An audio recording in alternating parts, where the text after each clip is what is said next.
साथियों, हम देख रहे थे कोशिका गठवार नामक कहानी जो कि शेखर जोशी जी की है।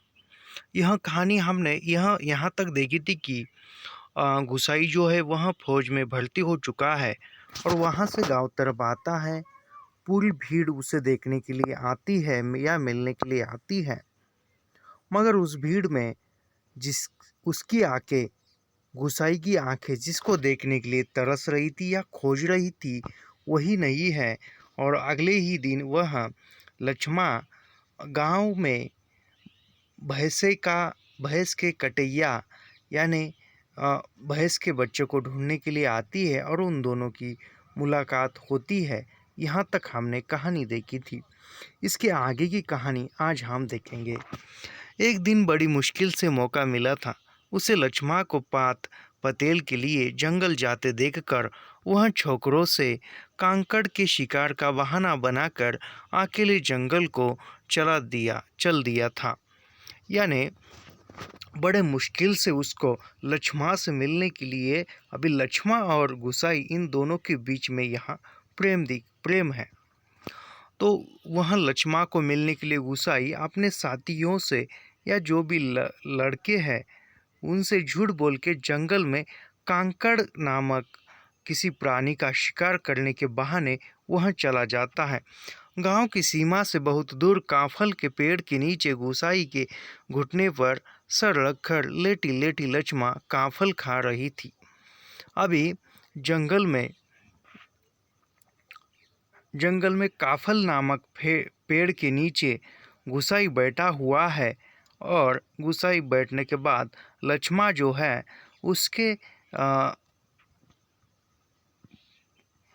उसके घुटने पर अपना सिर रखकर काफल नामक फल खा रही थी और दोनों एक अच्छी तरह से श्रृंगारमय वातावरण में मिलकर बातें कर रहे थे। यह भी प्रश्न पूछा जाता है कि कोशिका गठवार नामक कहानी में लक्ष्मा कौन सा फल खा रही थी, तो काफल फल याद रखिए, क्योंकि ऐसे प्रश्न पूछे जा रहे हैं आजकल। पके गदराए गहरे लाल लाल काफल खेल खेल खेल में काफलों की छीना झपटी करते हुए गुसाई ने लक्ष्मा की मुट्ठी भींच दी थी। टप टप काफलों का गाढ़ा लाल रस उसकी पेट पर गिर गया था। लक्ष्मा ने कहा था, इसे यही रख जाना, मेरी पूरी बाह की कुर्ती इसमें से निकल जाएगी। वह खिलखिलाकर अपनी बात पर सोई हंस दी थी।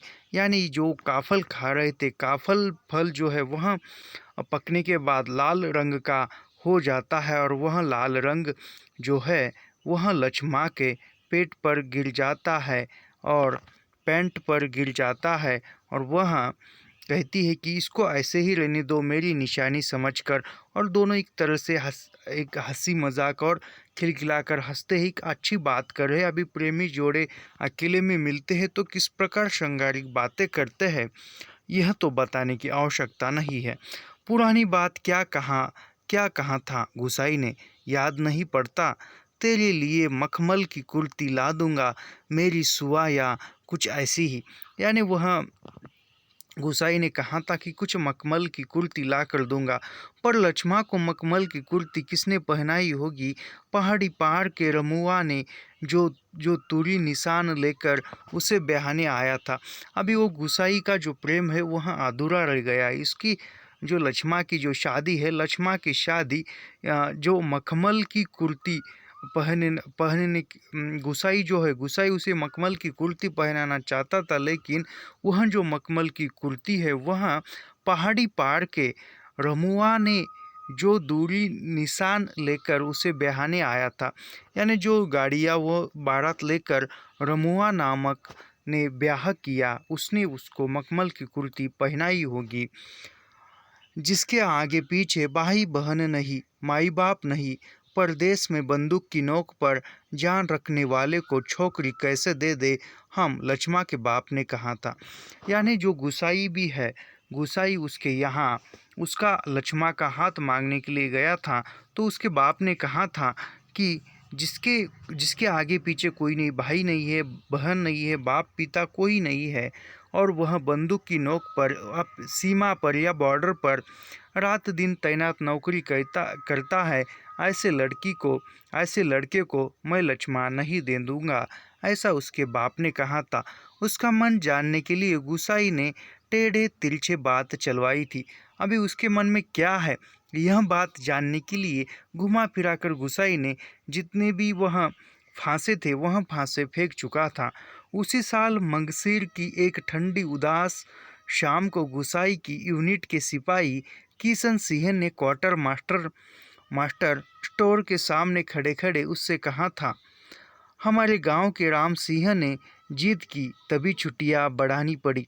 यानी वह जो उसी साल मंगसीर की एक ठंडी उदास यानी एक ठंडी शाम में एक जो उनके सैनिक के जो भर्ती हुए हैं, उसी सिपाही किशन सिंह ने मास्टर जो है उनसे काफ़ी जिद करने के बाद राम सिंह ने जिद की, तब जाके छुट्टियां बढ़ा ली थी।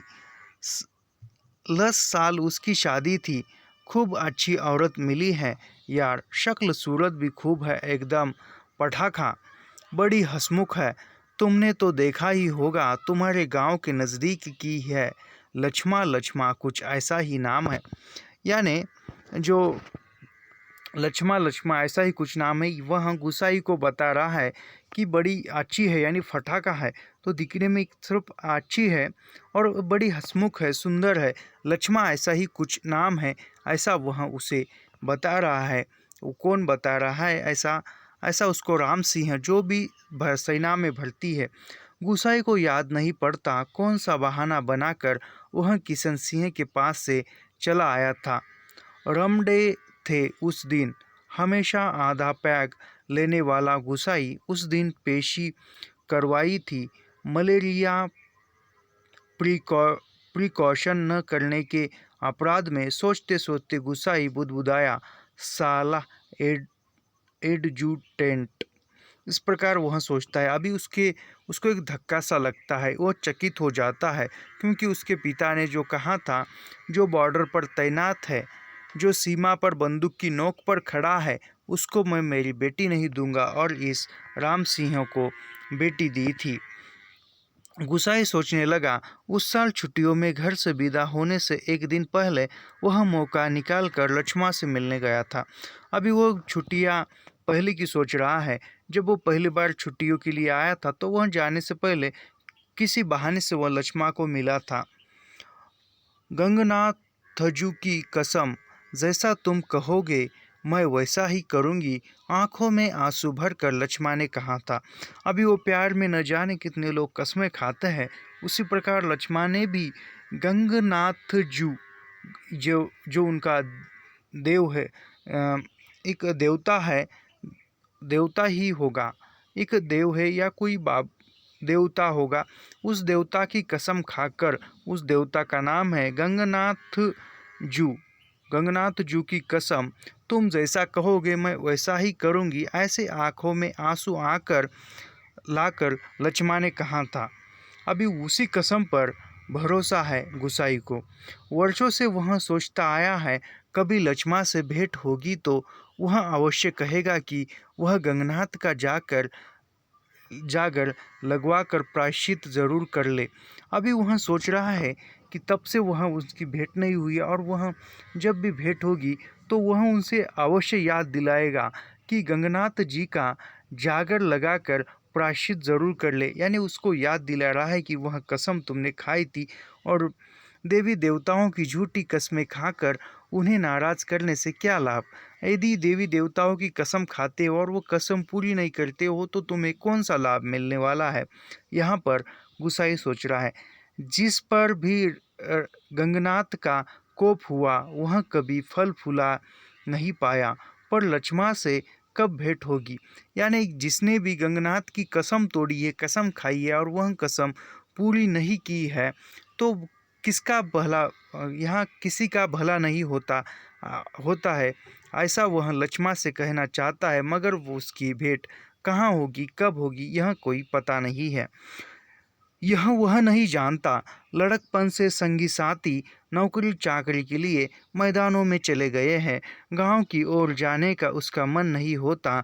लक्ष्मा के बारे में भी किसी से पूछना उसे अच्छा नहीं लगता।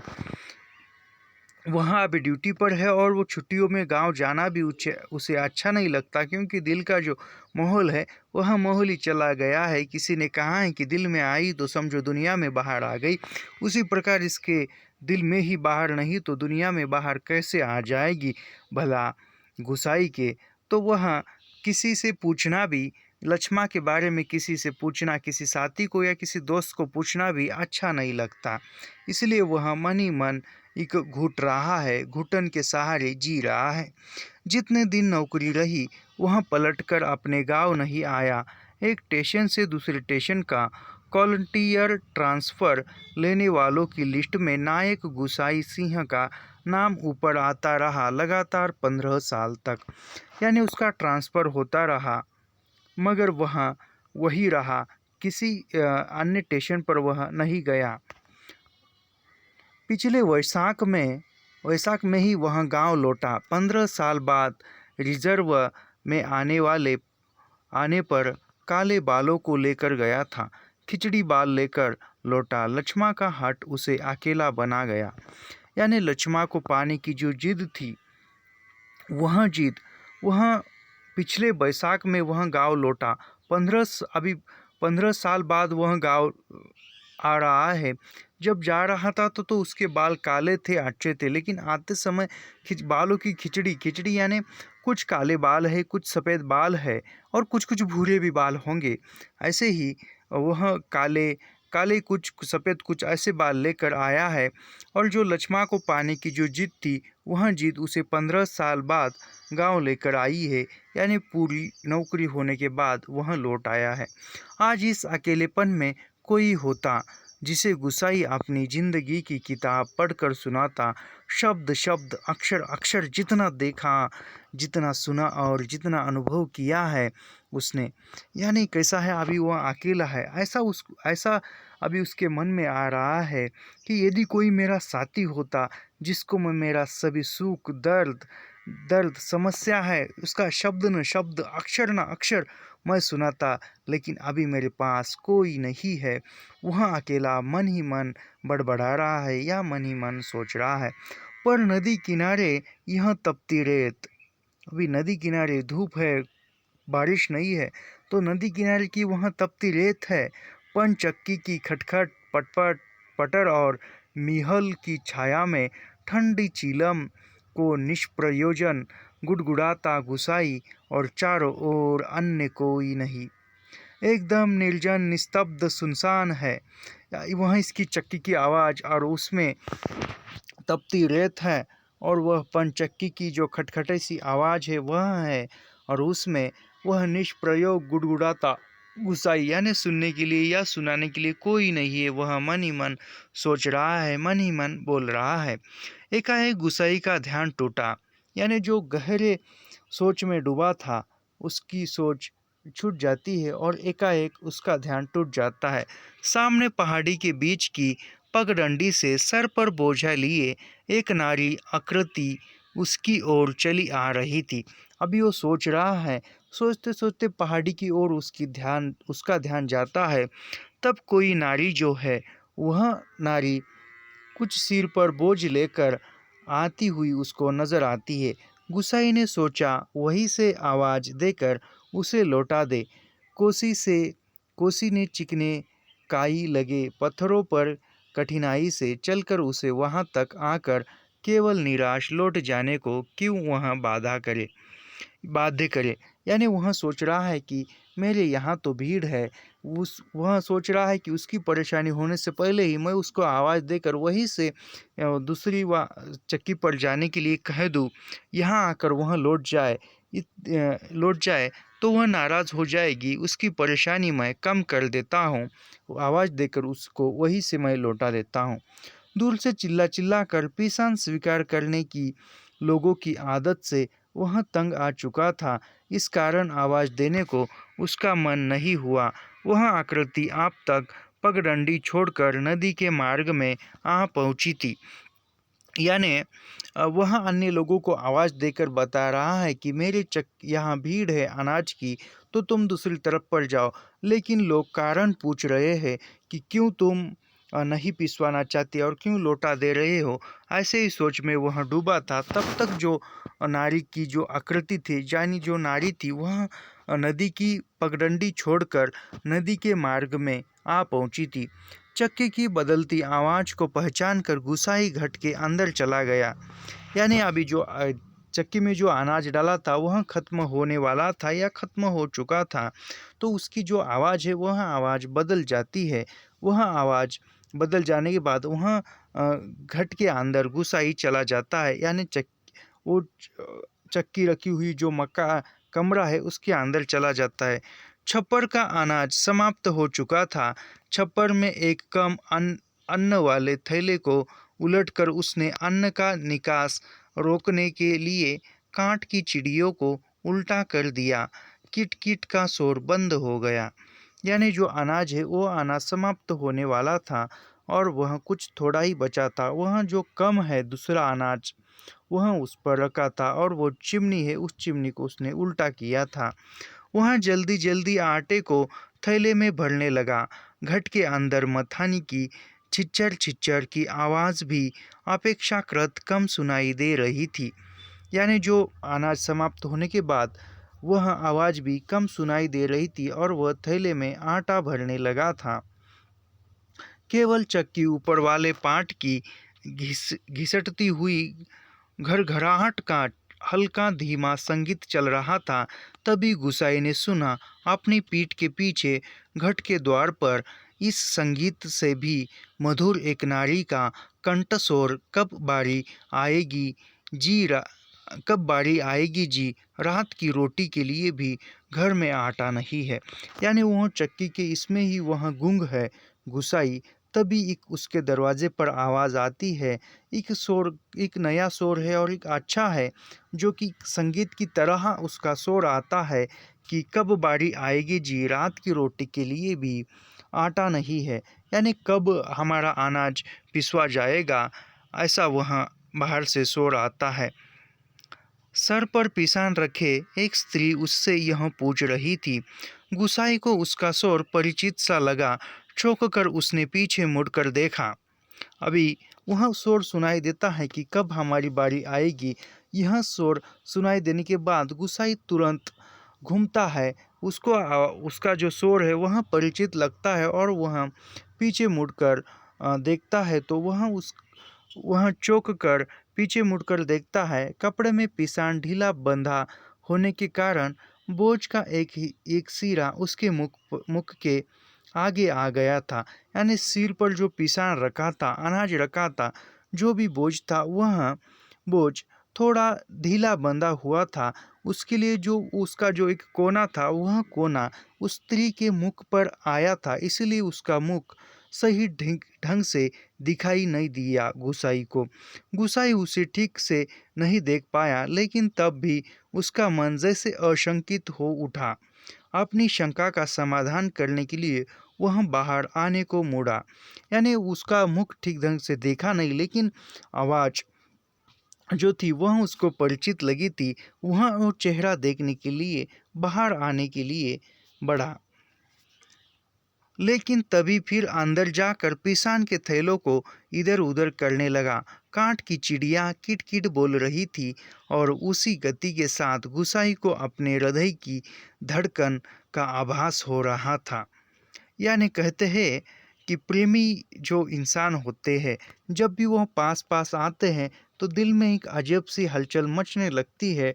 एक बार प्रेम कर देखिए, आपको भी पता चल जाएगा। जैसे कि उसकी जो धड़कनें हैं, वह हृदय की धड़कनें कुछ और ही कह रही थी। यानी कुछ अजब सी दिल में हलचल मच रही थी या मच गई थी।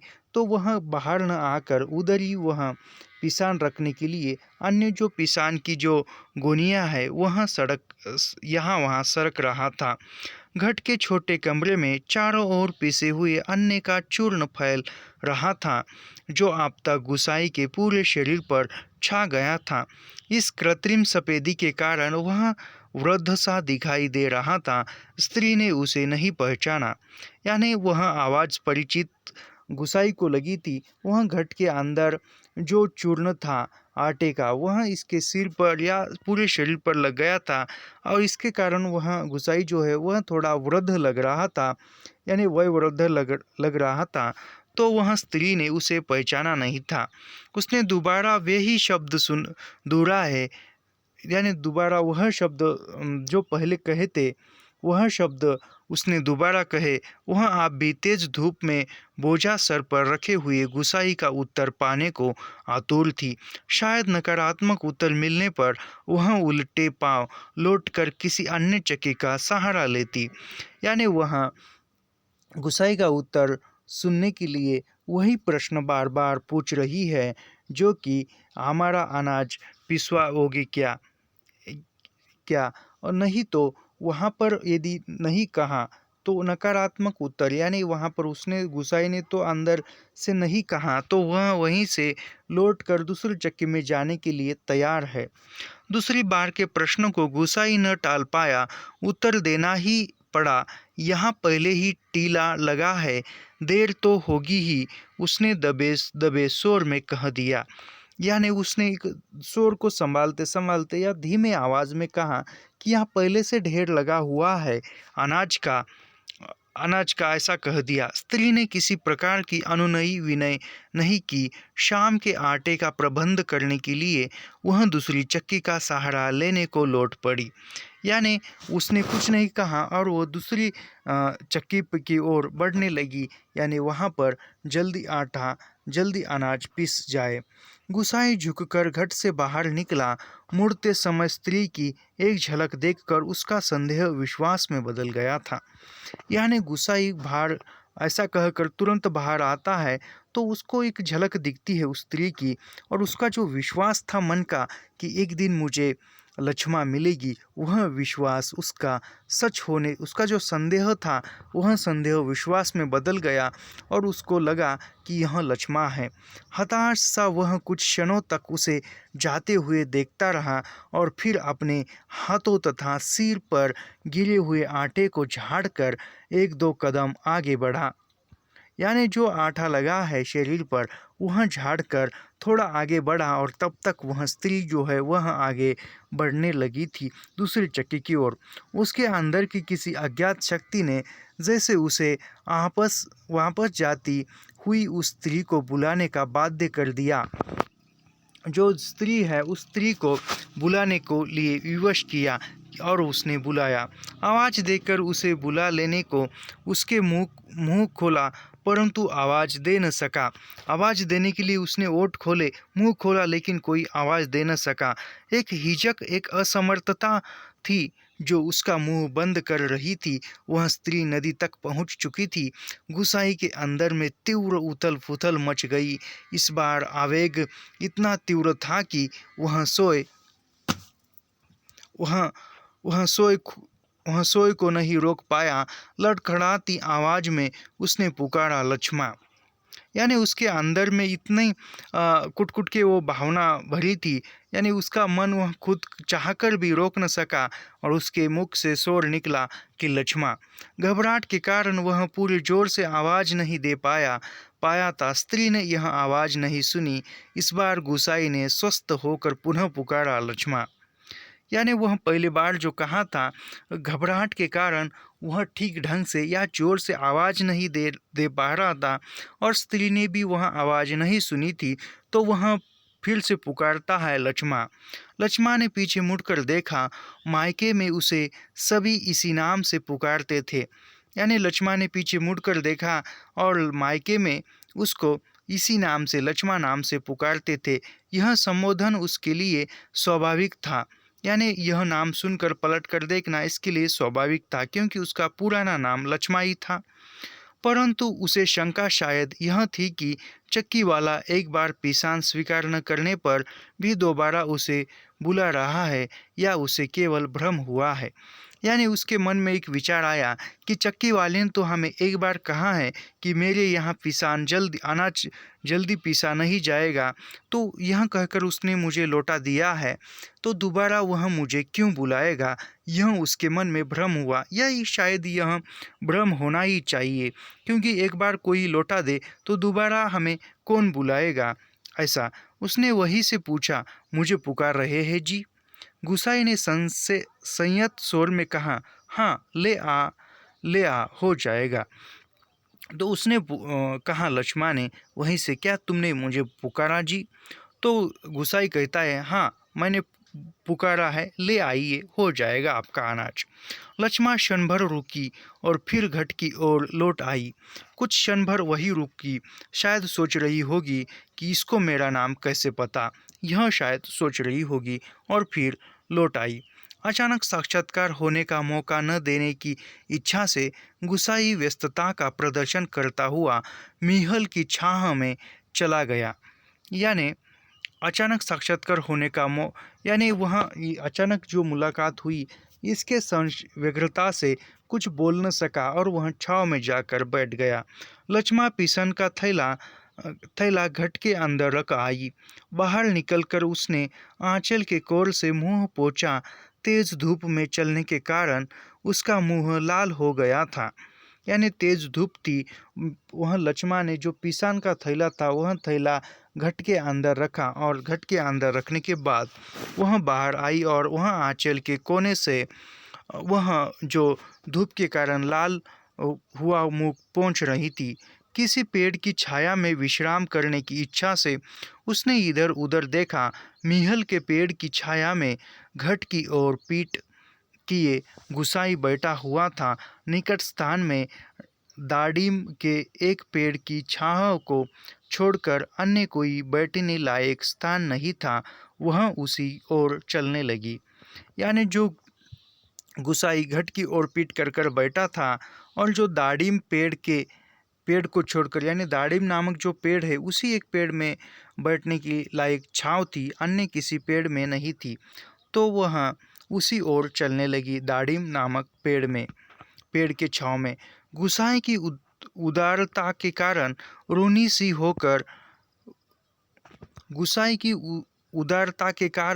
सी होकर ही जैसे उसने निकट आते आते कहा, तुम्हारे बाल बच्चे जीते रहे। घटवार जी, बड़ा उपकार का काम कर दिया तुमने। ऊपर के घट में भी जाने कितनी देर में लंबर मिलता। यानी वह जा रही है और उस छाव में जा रही है वह पेड़ के, और वह दाड़िम के पेड़ के छाव में जाते जाते गुसाई को कह रही है कि तुम्हारे बाल बच्चे सही सलामत रहे और जीते रहे, कि तुमने मेरी उस छाव में, उस चक्की पर जाने में मुझे कष्ट लगते थे, वह कष्ट तुमने मुझे बचाए हैं। और न जाने वहाँ पर भी जाने के बाद कब मेरा नंबर आता धान पिसवाने का, तो तुमने मुझे यहाँ बुलाया, इसलिए तुम धन्य, यानी एक आभार प्रकट कर रही है। आजाद संतति के प्रति दिए गए आशीर्वचनों को गुसाई ने मन ही मन विनोद के रूप में ग्रहण किया। यानी गुसाई का तो कोई नहीं है, शादी नहीं हुई तो बाल बच्चे आने की तो बात ही नहीं बनती है। तो यह सुनकर गुसाई थोड़ा विनोदमय शैली में मन ही मन मुस्कुराता है। इस कारण उसकी मानसिक उथल पुथल कुछ कम हो गई। लक्ष्मा उसकी ओर देखे इससे पूर्व ही उसने कहा, जीते रहे तेरे बाल बच्चे लक्ष्मा, मायके कब आई।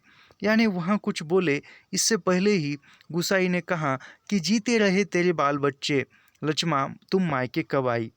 गुसाई ने अंतर में घुमटती आंधी को रोककर यह प्रश्न इतने संयत स्वर में किया जैसे वह भी अन्य 10 आदमियों की तरह लक्ष्मा के लिए एक साधारण व्यक्ति हो। यानी एक साधारण व्यक्ति बोल रहा है, जो मन में, जो हृदय में, जो धड़कनों में जो हलचल मची है, वह उस हलचल को, मन के भाव को दबाते हुए एक साधारण से व्यक्ति की तरह उसने प्रश्न पूछा कि तेरे बाल बच्चे जीते रहे और तुम मायके कब आई लक्ष्मा। दाड़िम की छाया में पात पतेल झाड़ कर बैठते हुए लक्ष्मा ने शंकित दृष्टि से गुसाई की ओर देखा। अब एक शंकित, उसके भी मन में शायद एक भ्रम हुआ होगा कि इसको मैंने कभी देखा है, वो ऐसा हुआ होगा, और दृष्टि एक शंकित दृष्टि से उसकी तरफ देख रही है। कोसी की सूखी धार अचानक जल प्लावित होकर बहने लगी तो भी लक्ष्मा को इतना आश्चर्य न होता। यानी एक अचानक अभी सूखी नदी है और उस सूखी नदी में अचानक पानी आ जाता और वह कोसी नामक जो नदी है वह नदी की धारा अचानक बह जाती तो भी उसको इतना आश्चर्य न होता था, उतना आश्चर्य उसे उस गुसाई को देखकर होने लगा था। तो लक्ष्मा को इतना आश्चर्य न होता जितना अपने स्थान से केवल 4 कदम की दूरी पर गुसाई को इस रूप में देखने पर हुआ। यानी एक पुराने बिछड़े प्रेमी अचानक मिले हैं और उसको देखकर, गुसाई को देखकर आश्चर्य हुआ।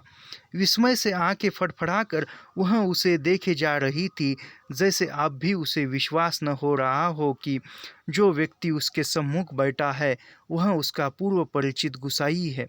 यानी उसको विश्वास नहीं हो रहा है उसके आंखों पर कि मैं जिसे देख रही हूँ वह उसको मैं पहले से जानती हूँ और वह गुसाई है।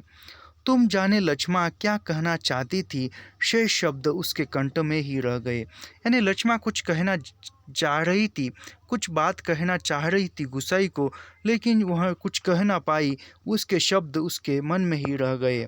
हाँ, पिछले साल पलटन से लौट आया था वक्त काटने के लिए, यह घट लगवा दिया। गुसाई ने ही पूछा, बाल बच्चे ठीक है? यानी वो इतना ही सुना था कि पिछली बार वो लौट आया था, वह सोच ही रही थी, कुछ ख्यालों में खोई हुई थी, तभी गुसाई ने कहा कि बाल बच्चे ठीक है।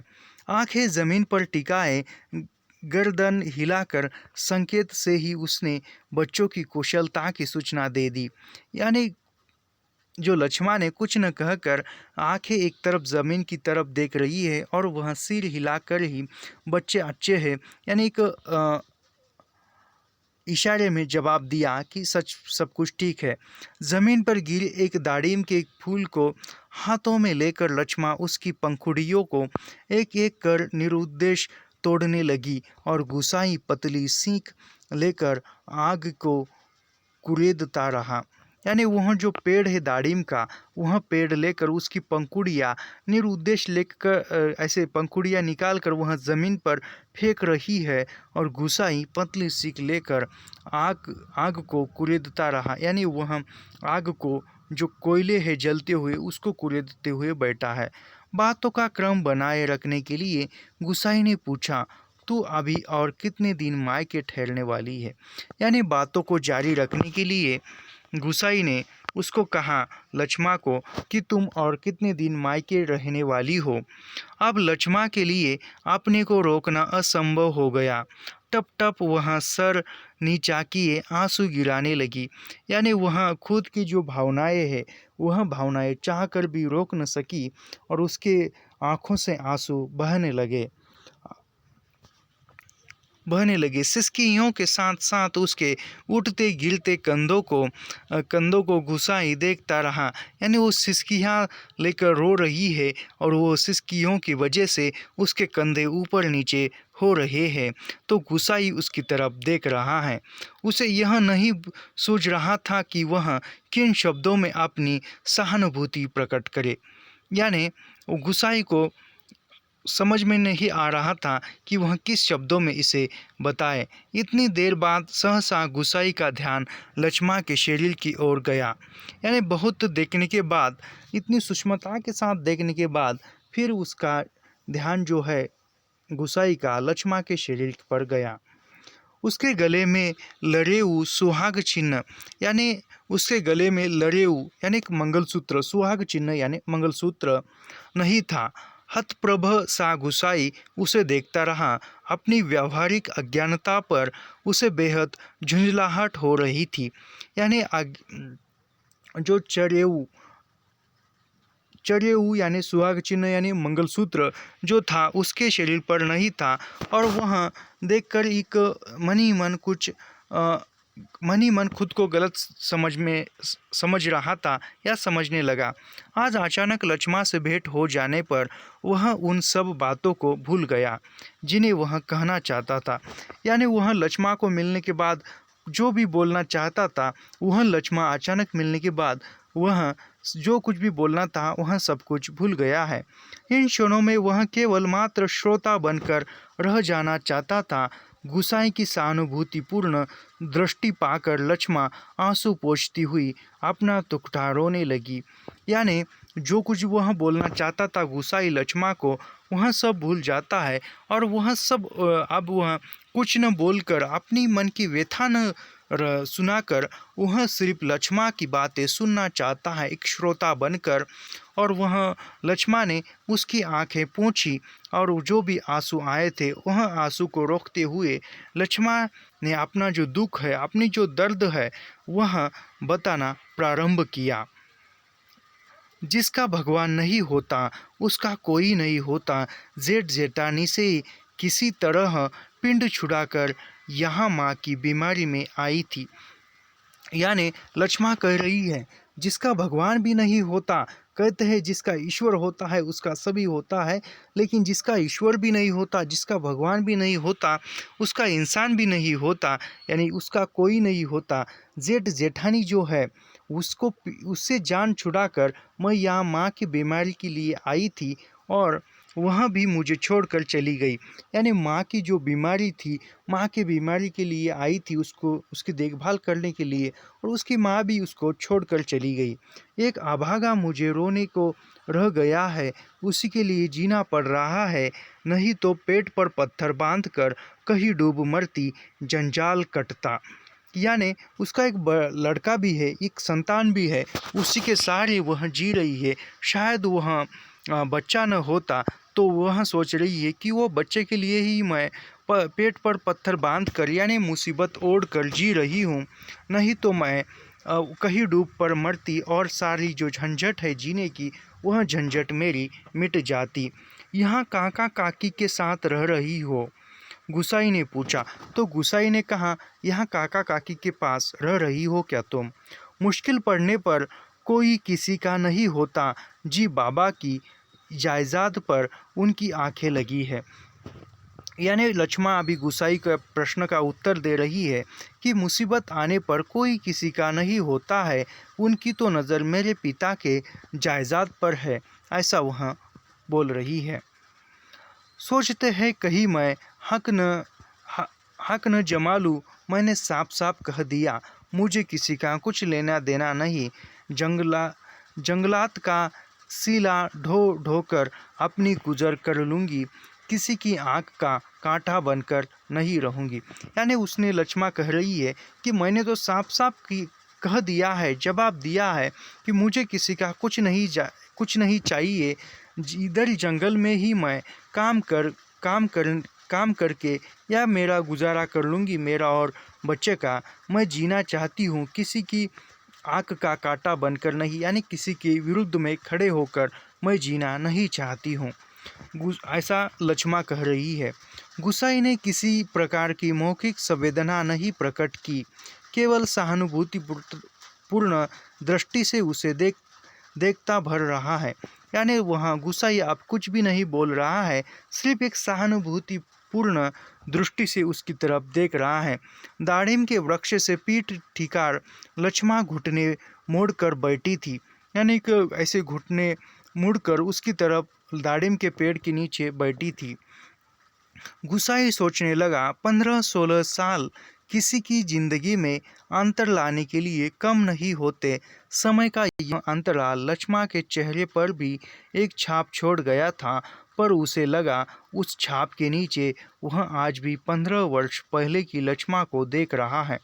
यानी अभी कहते हैं कि समय तो किसी के लिए रुकता नहीं, उसी प्रकार समय 15 साल का बीत चुका है, लेकिन गुसाई के लिए 15 साल पहले की ही लक्ष्मा आज भी वही है। कितनी तेज धूप है इस साल, लक्ष्मा का शोर उसके कानों में पड़ा। अभी लक्ष्मा ने कहा कि कितनी धूप है इस साल। ऐसा लक्ष्मा का जो शोर है जो गुसाई के कान पर पड़ा। प्रसंग बदलने के लिए ही, जैसे लक्ष्मा ने यह बात जानबूझकर कही हो, यानी कुछ बोलने के लिए या कुछ सुनने के लिए यह जानबूझकर लक्ष्मा ने कहा होगा, ऐसा गुसाई को लग रहा है।